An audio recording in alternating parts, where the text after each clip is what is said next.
আসসালামু আলাইকুম। তো আসছে একটা ফ্রেন্ডের দোকানে। উদ্দেশ্য হচ্ছে যে আমি ২ জোড়া কবুতর একজনের কাছ থেকে কিনবো। সে হচ্ছে আমার এলাকার ছোট ভাই। ঠিক আছে? তো এক জায়গায় দাঁড়াইতে বলছে।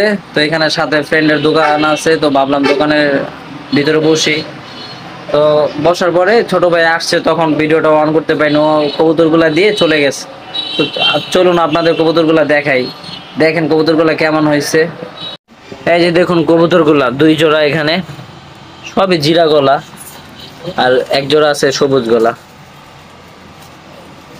ছোট্ট একটা খাঁচা, তো এই যে দেখুন ছোট্ট একটা খাঁচা, এর জন্য এত সুন্দরভাবে দেখানো যাচ্ছে না। এই যে এই ২টা জোড়া, এই ২টা জোড়া এবং এই ২টা জোড়া সুন্দরভাবে আপনাদের দেখাইতে পারতেছি না। তো কবুতর জোড়াটা কেমন হয়েছে, ২ জোড়া কেমন হয়েছে অবশ্যই কমেন্ট করে জানাবেন।